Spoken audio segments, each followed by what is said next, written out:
சற்று முன் கிடைக்கப்பெற்ற மிக மிக முக்கியமான செய்தி ஒன்று வெளியாகியிருக்கிறது. திமுகவின் 5 மாஜி அமைச்சர்கள் சிக்கினார்கள். தமிழக முதல்வர் விஜய் ஆட்சிக்கு வந்த ஒரு மாதத்துல முன்னாள் அமைச்சர்கள் KN நேரு மற்றும் செந்தில் பாலாஜி ஆகியோர் மீது நடவடிக்கை எடுப்பதற்கான கிரீன் சிக்னல்களை கொடுத்திருக்கார். இந்த நிலையில தான் ஒருவரை கைது செய்யும் அளவிற்கு ஆக்ஷன் எடுப்பதற்கான அனுமதிகளை ஆளுநரிடம் கோர உள்ளதா சொல்லப்படுது. தமிழக அரசியல் களம் இதுவரை கண்டிராத ஒரு மாபெரும் அதிரடி திருப்பத்தை நோக்கி நகர்ந்து கொண்டிருக்கு. முன்னாள் அமைச்சர் KN நேரு மீதான லஞ்ச ஒழிப்புத்துறை FIR பதிவு மற்றும் முன்னாள் அமைச்சர் செந்தில் பாலாஜி மீதான சட்டப்பூர்வ விசாரணை அனுமதி ஆகிய அதிரடி நடவடிக்கைகளை தொடர்ந்து இப்போது தமிழக அரசியல் வட்டாரத்தில் மிக முக்கியமான ஒரு டாப் சீக்ரெட் தகவல் கசிந்திருக்கு. கடந்த ஆட்சியில் வலம் வந்த திமுகவின் மிக முக்கிய தூணா கருதப்படும் மூத்த முன்னாள் அமைச்சர் மீது மிக கடுமையான சட்டப்படியான நடவடிக்கைகளை எடுக்க முதலமைச்சர் விஜய் தரப்பு தயாராகிவிட்டதா ஆளும் தரப்பு வட்டாரங்கள் பரபரப்பா பேசி வராங்க. மக்களின் பணத்தை சூறையாடி ஊழல் செய்தவர்கள் யாரா இருந்தாலும் அவர்கள் சிறை கம்பிகளை எண்ணுவது உறுதி என்பதில் முதலமைச்சர் மிக உறுதியா இருப்பதா தற்போது செய்திகள் வெளியாச்சு. அதாவது 2026 சட்டமன்ற தேர்தல் பிரச்சாரத்தின் போது தமிழக வெற்றி கழக தலைவர் விஜய் மேடைகள் தோறும் ஒரு விஷயத்தை பத்தி சொல்லியிருந்தாரு. தமிழ்நாட்டை பிடித்துள்ள ஊழல் மற்றும் குடும்ப அரசியலை வேரோடு விரட்டுவதுதான் அது. ஆட்சிக்கு வந்தவுடன் மத்திய மாநில புலனாய்வு அமைப்புகள் கொடுத்த ஊழல் புகார்களின் கோப்புகளை ஒவ்வொன்றா தூசி தட்ட தொடங்கியிருக்காரு விஜய்.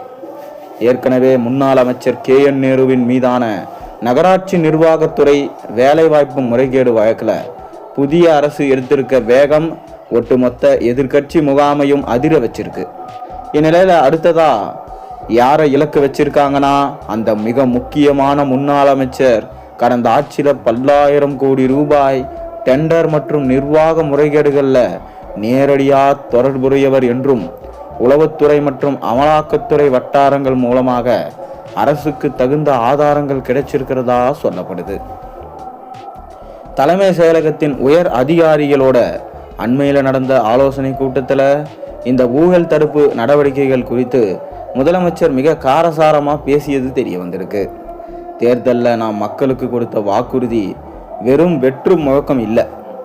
முந்தைய ஆட்சியில மக்கள் பண கொள்கையை நாம் வேடிக்கை பார்க்க முடியாது. முறைகேடுகளில் ஈடுபட்ட அந்த முக்கிய புள்ளியை சட்டத்துக்கு முன்னாடி நிறுத்தி சிறைக்கு அனுப்ப அனைத்து ஆதாரங்களையும் தயார் செய்யுங்க என்று விஜய் அதிகாரிகளுக்கு கராரான உத்தரவை பிறப்பித்ததா தற்போது செய்திகள் வெளியாயிருக்கு. அரசியல் பழிவாங்கல் என்ற விமர்சனங்கள் எழ வாய்ப்பு இருக்கிறதுனால எந்த ஒரு சட்ட ஓட்டைகளும் இல்லாதபடி பக்காவான ஆவணங்களோட இந்த வழக்க நகர்த்த சட்டத்துறை அமைச்சர் CTR நிர்மல்குமார் மற்றும் புதிய அட்வொகேட் ஜெனரல் விஜய் நாராயணன் ஆகியோரோட முதலமைச்சர் தொடர்ந்து தீவிர ஆலோசனை நடத்திட்டு வரார். நேரு மற்றும் செந்தில் பாலாஜி விவகாரத்தை தொடர்ந்து தங்களின் அடுத்த விக்கெட் யார் விழப்போகிறது என்ற கலக்கத்தில் திமுகவின் முன்னாள் அமைச்சர்கள் பலர் இருப்பதா அரசியல் விமர்சகர்கள் சொல்றாங்க. குறிப்பா இந்த மூத்த முன்னாள் அமைச்சர் மீதான விசாரணைக்கு முதலமைச்சர் பச்சை கொடி காட்டிவிட்டா அது தமிழக அரசியல்ல மிக பெரும் நிலநடுக்கத்தை ஏற்படுத்தும்.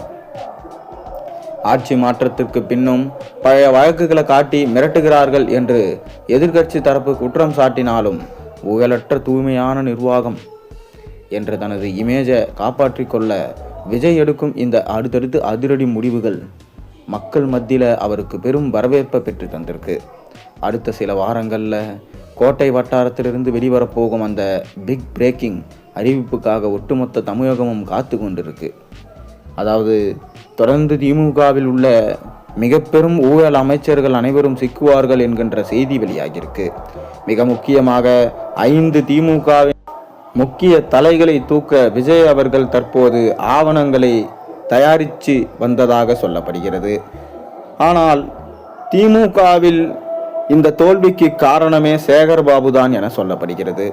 ஆனாலும் சேகர்பாபு மீது எந்த நடவடிக்கையும் ஸ்டாலின் அவர்கள் எடுக்காமல் இருக்கிறார். அதற்கு காரணம் சேகர்பாபு நீண்ட காலமாக கட்சிக்குள் இருக்கும் ஒருவர். அவர் மீது நடவடிக்கை எடுத்தால் அது சரி வராது. தொடர்ந்து இனி வரும் காலங்களில் அனைத்தையும் திருத்திக் கொள்ளலாம், சேகர் பாபுவுக்கு முக்கிய பொறுப்புகள் வழங்க வேண்டாம் என ஸ்டாலின் கூறிட்டாராம். மேலும் KN நேரு மீதுதான் தற்போது விஜய் அவர்களின் பார்வை முழுதாக விழுந்துவிட்டது. அமலாக்கத்துறையின் வட்டத்தில் KN நேரு சிக்கி தவிக்கிறார். ஸ்டாலின் அவர்களும் KN நேருவுக்கு உதவி செய்வது போல தெரியவில்லை. இதனால் தாவேகாவுக்கு தாவ KN நேரு முடிவு செய்திருப்பதாக தற்போது தகவல்கள் வெளியாகி இருக்கிறது. இனி வரும் காலங்களில் தாவேகாவுக்கு KN நேரு தாவுவாரா என்பதை நாம் பொறுத்திருந்து தான் பார்க்க வேண்டும். தொடர்ந்து நேற்று சட்டமன்றம் ஆரம்பித்து விட்டது.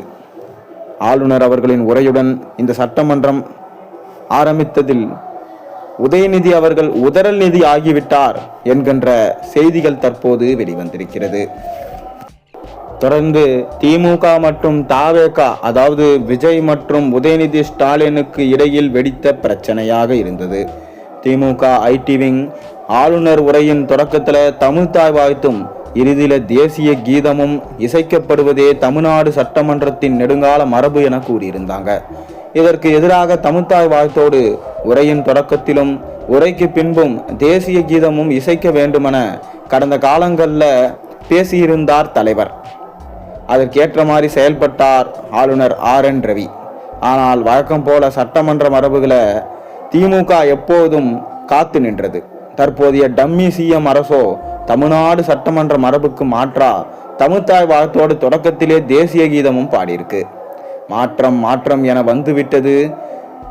எப்படி இப்படி வெட்கம் சிறிதும் இன்றி கூச்ச நாச்சமின்றி சட்ட மரபுகளை அடமானம் வைக்க முடியுது என உதயநிதி ஸ்டாலின் காட்டமாக கேள்வி எழுப்பியிருக்கிறார். இதுதான் நீங்க சொன்ன மாற்றமா? தொடர்ந்து டம்மி CM தன்னையும் தனது போக்கையும் திருத்திக் கொள்ள வேண்டும் என உதயநிதி விஜய் அவர்களை எதிர்த்து பேசியிருந்தார்.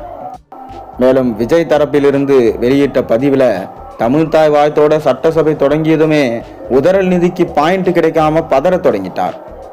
பேரறிஞர் அண்ணாவின் பொன்மொழியோட ஆளுநர் உரை தொடங்கியதுல சட்டமன்ற நிகழ்வை டிவியில பார்த்தபோதே கொளத்தூர் தொகுதி முன்னாள் MLAவுக்கு வேர்க்க தொடங்கி இருக்கும். தொடர்ந்து இது மாதிரி நல்லாட்சியை வழங்கியதை பார்த்தவுடன் ஸ்டாலின் மற்றும் உதயநிதி 2 பேருக்குமே உதற தொடங்கிடுச்சு. பார்ட்டி ஃபண்ட் என்ற பெயர்ல ஃபேமிலி ஃபண்ட் சேர்ந்த பதறல் நிதி இனி அது கிடைக்காது என்பதனால பிதற்ற தொடங்கிட்டார். பாஜகவிடம் பயந்து நடுங்கி அடிபணிந்து கிடக்கும் அமுக்கமான திமுக தற்போது தாவேகாவை பார்த்து அவதூறா பேசுவது புதிதான விஷயம் இல்லை. சட்ட ஒழுங்கு DGPயை கூட போட வக்கற்று இருந்த திமுக அரசால எடுக்க முடியாத கடும் நடவடிக்கைகளை எடுத்து வரும் மக்கள் விரும்பும் முதல்வர் விஜய், தமிழ்நாடு முதலமைச்சர் நம் வெற்றி தலைவர் ஆட்சி மீது அவதூறுகளை அள்ளி வீசினா மக்கள் மன்றத்தில் திமுக முற்றாக மறக்கப்பட போவது உறுதி. மேலும் திமுகவின் அமைச்சர்கள் கைது செய்யப்படுவது உறுதி.